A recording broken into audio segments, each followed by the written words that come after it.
second. Or if you would, please. Okay. Here's where we're at, Chris. David Gooden is filing an election protest regarding his candidacy for the position of countywide commissioner. And I wanted to present this to you. You need to see this. This, in fact, is a notarized copy of everything applicable to it. So putting it into your hands. Okay. Let's go over it so you know where I'm at and what we're doing here, so you understand our basis here. Okay. Okay.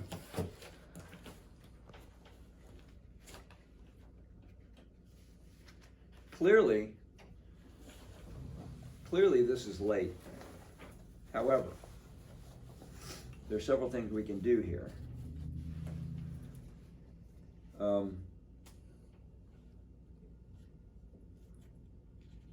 I understand your position.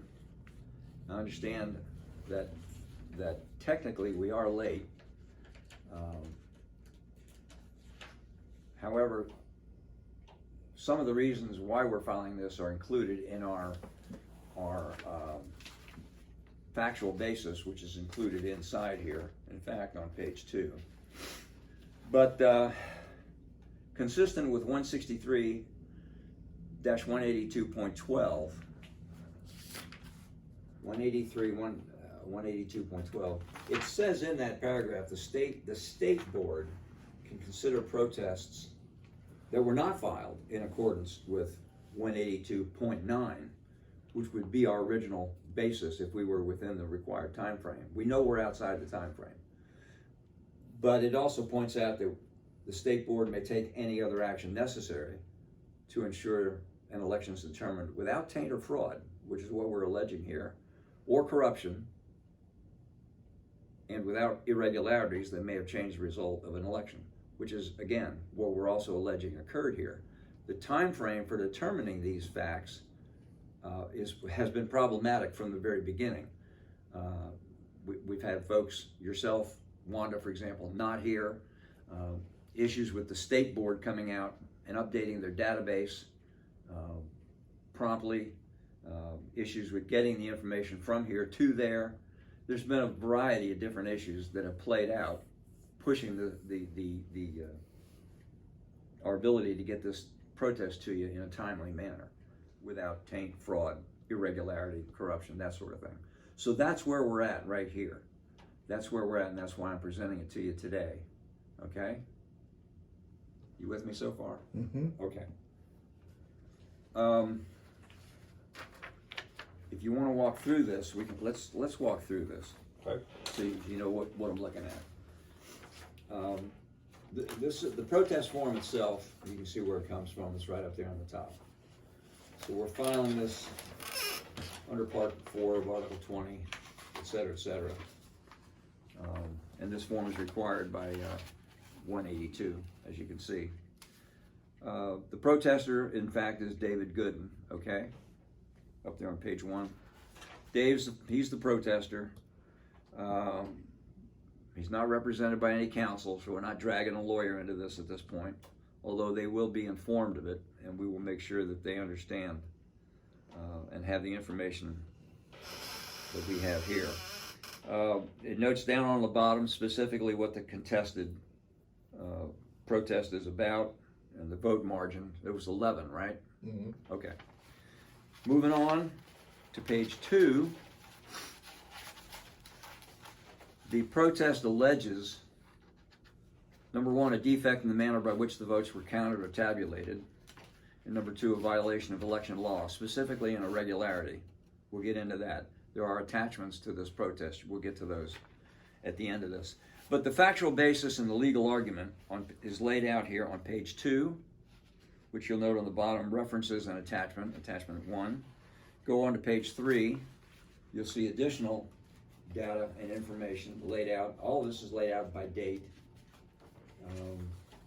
consistent with what that fellow Delancey, all the conversations that we had, you, he, me, David, all of us. So it's laid out by date. It also references another attachment, attachment 2, down there in the bottom of page 3. Okay, moving on, page 4. Page 4, again, more information delineating the chronology of all of this. And then moving on, page 5. Page 5 continues it.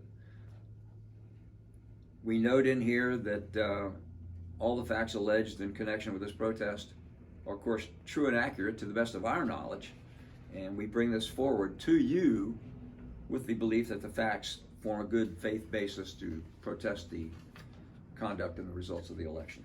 We also note down there another attachment, attachment 4. We included that specifically because, given the time required to gather the analysis, provide the evidence, and so forth, we're filing this at the earliest possible opportunity.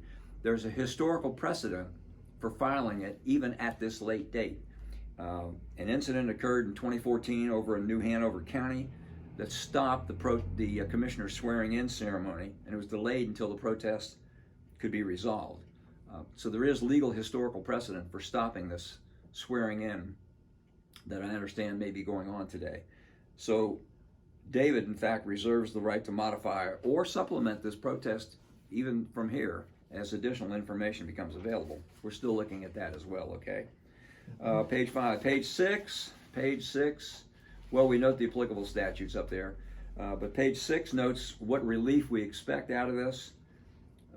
We do understand the electoral outcome of the contest will change. And what we seek, in fact, is to correct the vote count and delay the swearing in, decertify the commissioner's portion of the race, retrieve any problematic ballots related to the same-day registration, retabulate the results, and recertify that portion of the election. So yes, we're asking quite a bit here. No one has put David up to this. This is entirely on his own volition.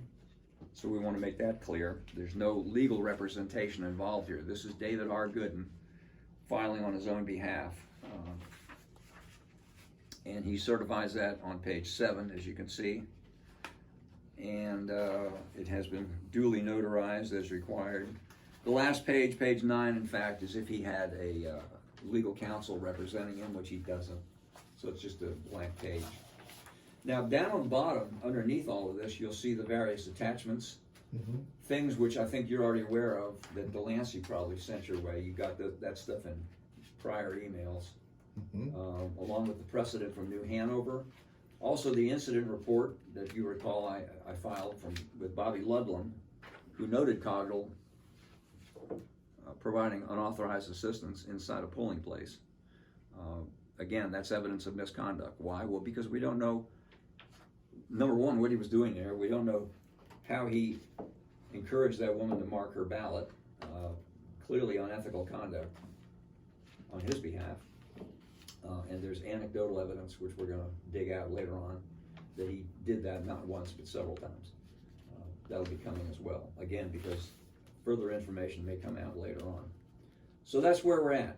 Okay. So I want to put that into your hands. Make sure you've got it. It will be forwarded to other relevant parties, such as the county attorney, the county manager, NCGOP Legal. Delancey, of course, wants a copy. That's where we're at. Okay. So I want to put that into your hands. Make sure you've got it. Make sure that any feedback on her behalf goes to Phil Thomas at NCGOP Legal.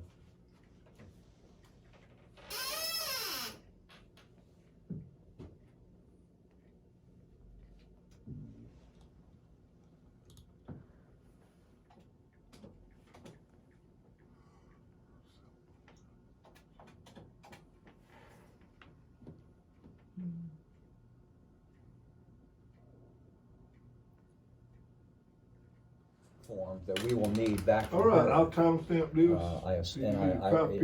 When you get that back, I need that as soon as and then I'm possible. gonna forward it to legal. Because that'll go along with this protest, the actual formal appeal. I think that's consistent with what did I say, 182 12, I guess. If she put She'll it out send there, it to you. Send it back to me or something?